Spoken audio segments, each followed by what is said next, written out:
नमस्कार, राज्यों की जंग में आपका स्वागत है। मैं हूं लखनऊ से सौरभ शुक्ला और मेरे पीछे आप देख सकते हैं ये इमाम बाड़ा है और हर साल इस लखनऊ की तमाम कहानियां किस्से सामने आते हैं और इस चुनाव में भी यहाँ की जंग बेहद ख़ास होती जा रही, क्योंकि जो जीतेगा वो लखनऊ आएगा और यहाँ विधानसभा में बैठेगा। तो शुरुआत करते हैं राज्यों की जंग में यूपी की चुनावी खबरों से, यूपी के महाभारत में।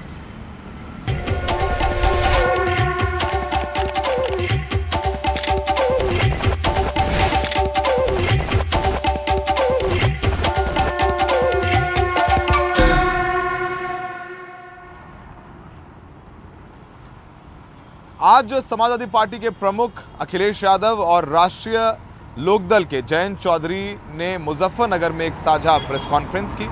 इस प्रेस कॉन्फ्रेंस के लिए अखिलेश यादव लगभग 3 से साढ़े 3 घंटे देरी से पहुंचे। उन्होंने देरी के लिए बीजेपी पर आरोप लगाया और कहा कि उनका हेलीकॉप्टर बीजेपी ने जानबूझकर उड़ने नहीं दिया।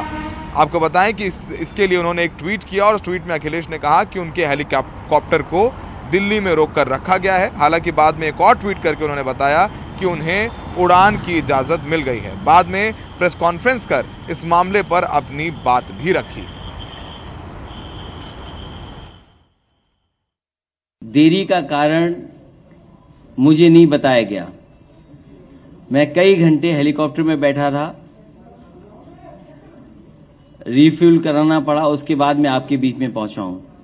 मैं धन्यवाद देता हूं जिसकी भी कृपा से मैं आपके पास पहुंचा हूं। मुजफ्फरनगर में ये प्रेस कॉन्फ्रेंस करके अखिलेश यादव और जयंत चौधरी बस में बैठकर मेरठ गए और उसी बीच हमारे सहयोगी रविशंजन शुक्ला ने अखिलेश यादव और जयंत चौधरी से बात की। आइए सुनते हैं। मुजफ्फरनगर से आज आरएलडी और सपा दोनों ही अपने चुनावी प्रचार की शुरुआत कर रहे हैं। आप देख सकते हैं जयंत चौधरी जी भी हैं, आरएलडी सुप्रीमो, और समाजवादी पार्टी सुप्रीमो अखिलेश यादव जी हैं। अखिलेश जी से पहले सवाल पूछते हैं। अखिलेश जी, हम लोग ग्राउंड पर गए, लोगों के अंदर एक इस बात को लेकर बहुत ज्यादा सवाल है कि कानून व्यवस्था के मुद्दे पर आपकी पिछली सरकार पर तमाम सारे लोग सवाल पूछ रहे हैं कि कानून व्यवस्था का क्या ब्लूप्रिंट है आपके पास में अच्छा करने के लिए। देखिए, ये सही बात है कि कई बार सरकार और जो सरकार के लोग सवाल उठाते हैं वो बात तो जा चुकी है, लेकिन आज जो परिस्थितियां हैं, क्या कभी किसी ने सुना होगा कि जीप से किसानों को कुचल दिया जाएगा? जो पुरानी व्यवस्था थी उसको तो जनता ने नकार दिया। आज जब हम और जैन जी आ रहे हैं, भरोसा दिला सकते हैं कि कानून व्यवस्था को लेकर के और कानून का कोई उल्लंघन करेगा उस पर कड़ी से कड़ी कार्रवाई होगी। और जहां तक समाजवादी पार्टी का सवाल है, सबसे बेहतरीन रिस्पांस सिस्टम अगर किसी ने दिया पुलिस का तो समाजवादी पार्टी ने दिया। पुलिस एक जगह काम कर सके उसके लिए स्ट्रक्चर और इंफ्रास्ट्रक्चर अगर किसी ने दिया तो समाजवादी लोगों ने दिया। तो भविष्य में अगर कानून व्यवस्था के लिए कोई और भी फैसला लेना पड़ेगा, जहां जागरूक लोग या जो कानून व्यवस्था को एक्सपर्ट हैं या जिनकी राय मशवरे से चीजें और अच्छी हो सकती हैं, तो समाजवादी पार्टी उनकी भी राय मशवरा लेगी। क्योंकि सर बहुत सारे लोग ये कहते हैं कि 2.5 लोगों की सरकार थी और आजम खान का यहाँ पर पश्चिमी यूपी में काफी ज्यादा प्रभाव था, उनके वजह से तमाम सारी चीजें होती थी। इन बातों का कोई मतलब नहीं है। अच्छा, इन बातों का कोई मतलब नहीं है। आप किसी भी पुलिस के अधिकारी से पूछिए आकर के कि पुलिस को स्ट्रक्चरल चेंज किसने बेहतरीन दिया, काम करने का मौका किसने दिया। जहां तक भविष्य में सरकार बनने की बात है, बीजेपी ये बताए हाथरस जैसी घटना हो गई जहां पर एक व्यापारी के जो व्यापार करने आए गोरखपुर में पुलिस ने मार के मार दिया उसको। न जाने कितनी घटनाएं। और आज जब हम और आप बात कर रहे हैं तो प्रयागराज में हजारों नौजवानों पे क्या मुकदमे दर्ज हो रहे हैं। नाहिद हसन के मुद्दे पर सर क्या कहेंगे? तमाम सारी बातें उनके ये जब तक कोर्ट तय न करे, और कोर्ट है जिसपे हमें और आपको सबको भरोसा करना चाहिए। कोर्ट में क्या है, कोई भी मुकदमा लगाया जा सकता है। हम और आप हैं, सरकार मुकदमा लगा देगी, अपराधी हो गए आप। तो भारतीय जनता पार्टी ने लगातार जो पॉलिटिकल लोग हैं उन पे गंभीर से गंभीर धाराएं लगाई हैं, मुकदमे लगाए। क्या स्टूडेंट्स में एनएसए लग सकता है? क्या स्टूडेंट्स में 7 अमेंडमेंट क्रिमिनल एक्ट लग सकता है? आप लखनऊ में देखिए जो 69,000 या अपने आरक्षण और हक सम्मान के लिए आए, क्या उन पे मुकदमे नहीं दर्ज हुए? अच्छा और सर, पहले मुख्यमंत्री होंगे जिन्होंने अपने मुकदमे वापस लिए, उनके डिप्टी सीएम है, उन्होंने मुकदमे वापस लिए। सवाल कानून व्यवस्था का एक है, लेकिन आज ये बताओ किसान की आय दोगुनी हुई कि नहीं हुई? नौजवानों को जो सपने दिखाए थे नौकरी और रोजगार के, वो सपने पूरे हुए कि नहीं हुए? बड़े बड़े इन्वेस्टमेंट के आयोजन किए गए, डिफेंस को लेकर के बड़े बड़े एग्जीबिशंस हुई, क्या इन्वेस्टमेंट आया? क्या मुजफ्फरनगर में कोई नया कारखाना लगा? क्या आपके बगल के सहारनपुर में कोई नया कारखाना लगा? सवाल ये है कि आज महंगाई, बेरोजगारी, किसान की आय दोगुनी हुई कि नहीं हुई? अच्छा तो हाँ, तो ये आप देख सकते हैं कि यहाँ पे काफी सारे लोग अब आ चुके हैं और ऊपर लोग जा रहे हैं। अभी वापसी में आएंगे तब अखिलेश जी से बात करेंगे। तो बीच बीच में अखिलेश यादव और जयंत यादव का जो काफिला है वो रुक भी रहा है और ये आप देख सकते हैं अभी लोगों से मिले हैं।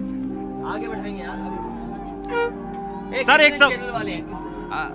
एक सवाल का और जवाब दीजिए कि आज आपका हेलीकॉप्टर क्यों रोका गया? आपने ट्वीट भी किया ये उसके तो बाद ये में। हेलीकॉप्टर का विभाग मेरे पास नहीं है, ये तो दिल्ली के लोग बता सकते हैं कि सरकार में जब बैठेंगे आखिरकार इतना बैठाने के बाद जब क्लियरेंस मिल जाता है तब आप जाते हैं टैक्सी कर करके हेलीकॉप्टर, लेकिन 2 घंटे बैठा देना कोई कारण तो होगा, सरकार ही बता सकती है। और आपने आज पीसी में भी कहा कि सरकारी अधिकारियों के ऊपर में दबाव है कि वो कि लोगों का दस्तावेज आप ललितपुर पता कर लीजिए, झांसी पता कर लीजिए, मुजफ्फरनगर में ऐसी बातें हो रही जहाँ अधिकारी वोट डालने का इंतजाम कर रहे हैं, बैलेट वोट कैसे डलवाया जाए उसका इंतजाम की तैयारी कर रहे हैं। अच्छा, एक बस अंतिम सवाल अखिलेश जी, एक बस अंतिम सवाल। आइए कि ऊपर नहीं जा पाओगे तुम नहीं जा पाओगे, जयंत जी जा सकते हैं। अखिलेश जी से बस अंतिम सवाल है, आरएलडी और सपा के गठबंधन पर तमाम सारे सवाल उठ रहे हैं। बीजेपी ने जैन जी के लिए दरवाजे खुले रखे हैं। मैं तो यही हूँ। नहीं, लेकिन लोग शक कर रहे हैं कि शायद हो सकता है कि ये बाद में गठबंधन चुनाव के बाद में इस बार किसानों ने दरवाजे बंद कर दिए भारतीय जनता पार्टी के। हाँ। और यहाँ का किसान अपने मान सम्मान का चुनाव समझ रहा है। यहाँ का किसान और आरएलडी और समाजवादी पार्टी के साथ गठबंधन आने के बाद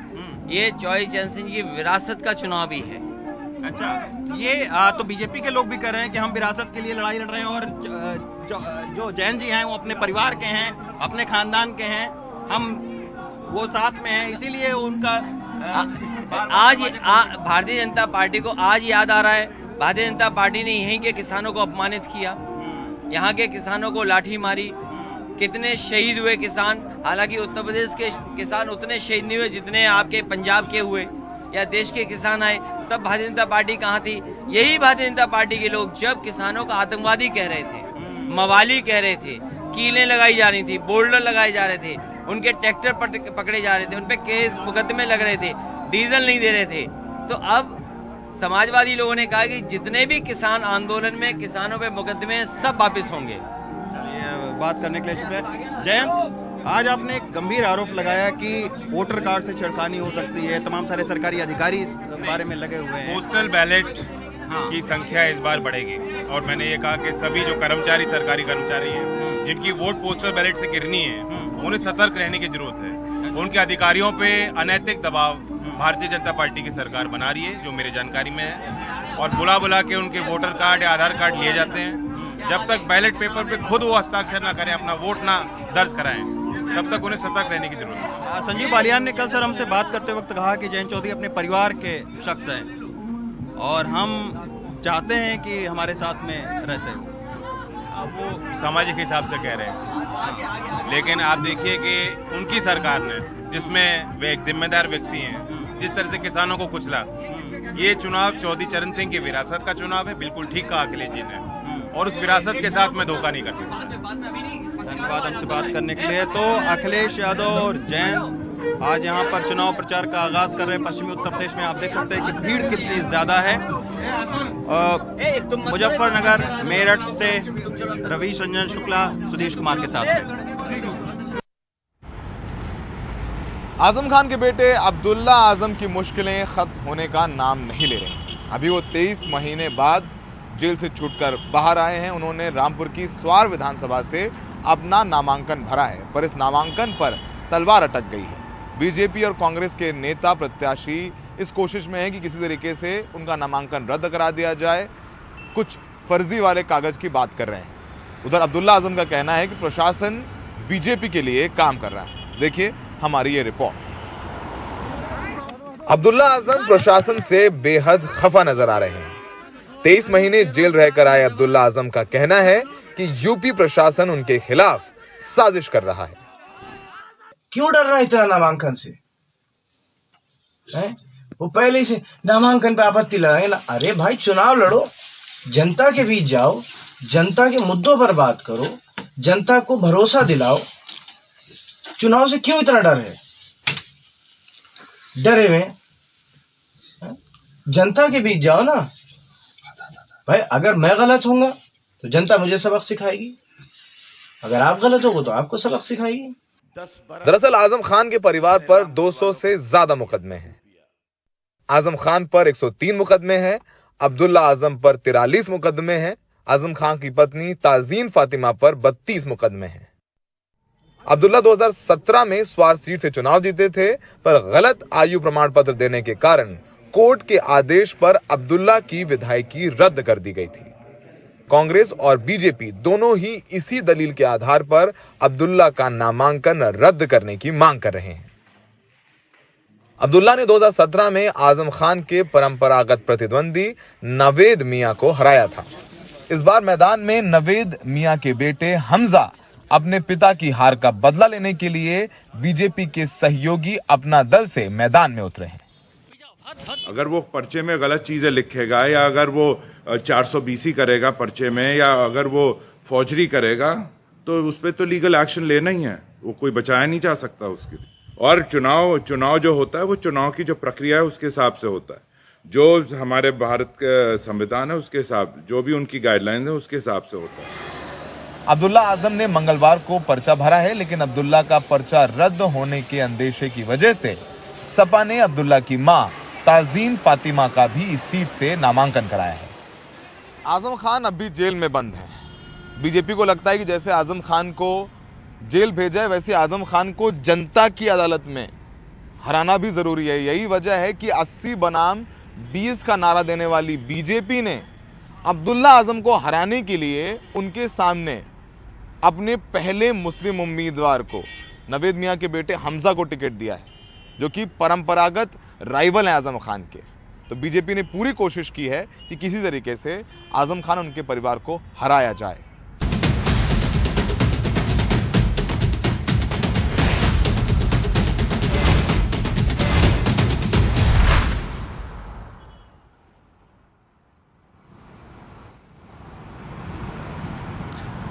राज्यों की जंग में ब्रेक के बाद आपका स्वागत है।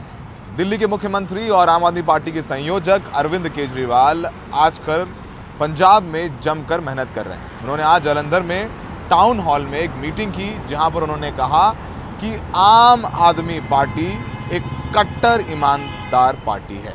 आइए सुनते हैं। एक पार्टी ऐसी है जिसके ऊपर नशा बेचने का आरोप लग रहा है। एक पार्टी ऐसी है जिस पे रेता चोरी करने का, माफिया चलाने का आरोप लग रहा है। और एक पार्टी ऐसी है जिसका मुखिया भगवंत मान है, जो कट्टर ईमानदार पार्टी है। शिरोमणि अकाली दल के नेता और अमृतसर ईस्ट से सिद्धू के साथ मैदान में खड़े हो रहे विक्रम मचीडिया ने आज अपना नामांकन दाखिल किया। आपको बताएं, इसके बाद उन्होंने यहां घर घर जाकर प्रचार भी किया।